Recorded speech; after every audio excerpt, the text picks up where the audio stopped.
Good morning guys, last day here in Boracay. Naglalak lang ng room si Yan. Tapos maglalakad kami pa going station 2 para maghanap ng breakfast buffet para makapag-breakfast naman. Since last day na, parang chill day na lang to. So, let's go, breakfast muna tayo. Hindi na nga pala kami nakapagpalit ng damit. Kung ano na yung suot naming nag-dinner, yun na din yung naipantulog sa sobrang antok. Kasi sobrang sakit na ng paa namin. Imagine 30,000 steps in one day. Ano gusto mo? Ito. Oo. Wala? Na nakalagay 6:30 yung start pero parang wala pang 6:30 pero pinayagan na kami mag-start. Ito yung round 1. Dinamihan ko na para hindi pabalik-balik. Daing na bangus, tapa, luncheon meat, bacon, tapos fried rice, tapos kumuha akong tinapay, tsaka honeydew, and then nagpagawa ko ng omelette, tapos coffee. Tapos ayun yung kayan yan. Ready na?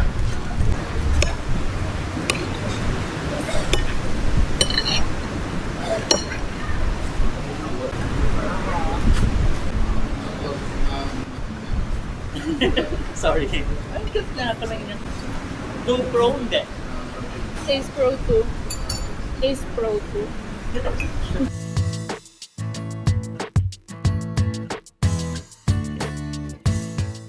Kumuha na ako ng pang round 2 kahit hindi pa ubos yung bread. Ayan, kumuha lang ako ng cold cuts, tsaka cheese, tapos temporado, tapos another round ng coffee. Round 3, muntik ko pa nalimutan mag-update. Kumuha ko ulit ng champurado, tapos tawag dito, toasted bread with jam and butter, tapos another nitong luncheon meat. Ayun, ubusin ko lang tong coffee ko, pero parang gusto ko pa ng isa pa. Pang ilan mo ng round yan? Third. Ano yan? Kusan, Bread. butter, and ano yung jam mo? Strawberry. Strawberry jam. Tapos ako, another round ng coffee. Okay, last round na siguro to. Toasted bread, mango jam, turon, tapos orange juice. Tapos ayan, may butter. Busog na ako. Pero gusto pa naman ng bibig ko. Ang sarap. Magkano ulit? 1,115 yung breakfast buffet dito sa Astoria Car per head.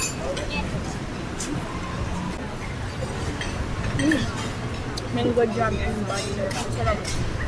Sobrang busog guys. Dito na kami ulit sa hotel. So ayan, nakatambay lang kami dito na solo namin yung pinaka-front. Ayan, ito lang yung room namin. Ito. Tapos ayan na yung beach. So nagpababa lang kami dito ng busog. Doon kami sa Astoria Current. Oo nga pala guys, sa mga buffet dito sa Boracay, make sure na kapag magbubuffet kayo, tama din yung inyong attire. Kasi ang pagkakaalam ko, karamihan ngayon, hindi na pwede na basa kayong magbubuffet. So kailangan hindi naman yung galing kayong dagat, ganun. Tapos yung iba, ang alam ko, bawal din yung naka-sleepwear. Ayun. Bawal yung naka-trunks, bawal yung naka-swimwear. Ayun. So, check nyo na lang kapag magbubuffet kayo. Pero so far, si Mandarin at saka si Astoria Current. So, pinagbuffetan kagabi, pinagbuffetan this morning. Ayun. So, hindi pwede na basa kayo or nakapang-swimming na kakain.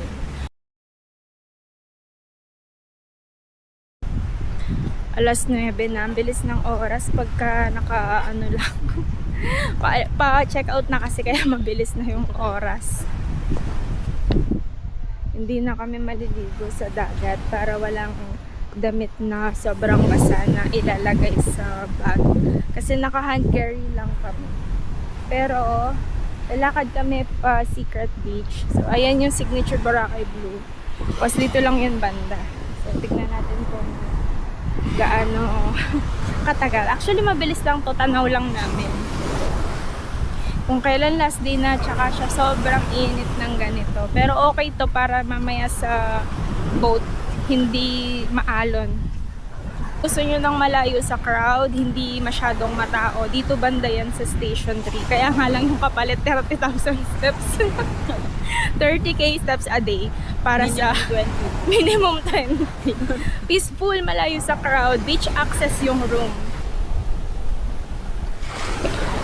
Kaya sabi sa inyo, nasa far end na kami ng Station 3 kasi ayan, malapit na nga tong Signature Boracay Blue dyan sa Secret Beach na sinasabi. Eh usually minsan kasama pa to sa ano, 'di ba? Island hopping. Sa island hopping o kaya sa mga land tour. Kabalot ng plastic. Ayan naman yung view. First spot, Instagrammable. So hindi ganun kalakas yung alon ngayon. Kayang-kayang maligo dyan. At yung sinasabi nila na parang bato. Ayan. Oh, pipicturean lang.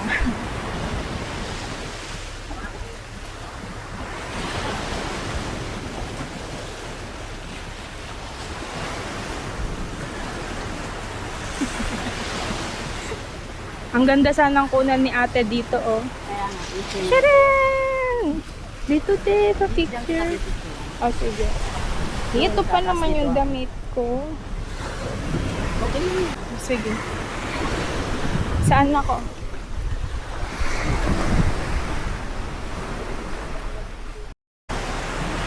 Tawid tayo dito sa butas.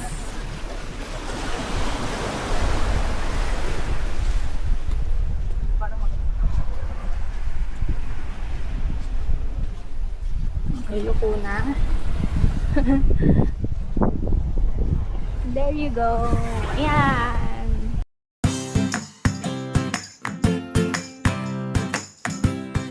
Balik na kami, guys. Nag-picture-picture lang dun sa may secret beach. Ayan, insert ko tong mga photos na mga kuha namin doon. Napaka-instagrammable.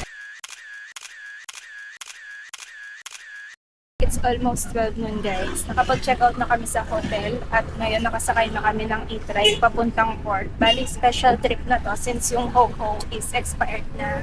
So, kanina, after nung last trip na picture-picture kami, hindi na kami gaanong makapag-video. So, tumambay na lang muna kami dun sa harap ng hotel para masulit namin. And then, ayun, nag-freshen na. Tapos, nag-empake na kasi na-check out na ng 12 noon. So, dito na kami sa port. Papakita lang namin yung QR ng Let's Go. Since covered din ito yung pauwi namin. So, Pwede na po kayo, ma'am. Thank you po. Sir, pwede po dito iba sa yung po.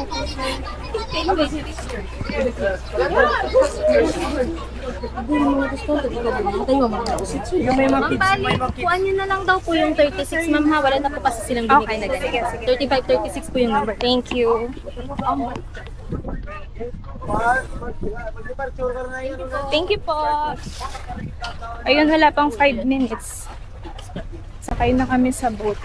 Sakto naman, umaambon na.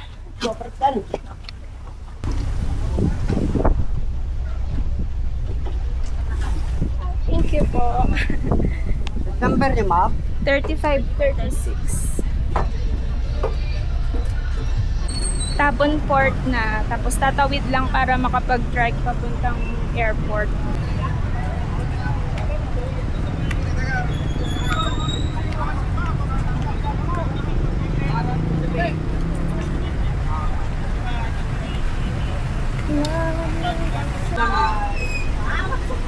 Babae na para sa tricycle. 150 pa rin. Kamo. Dalawa na kami.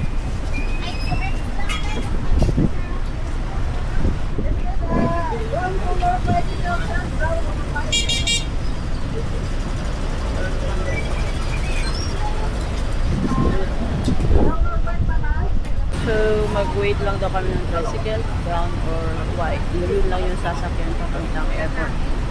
Yes, ang lakas ng ulan.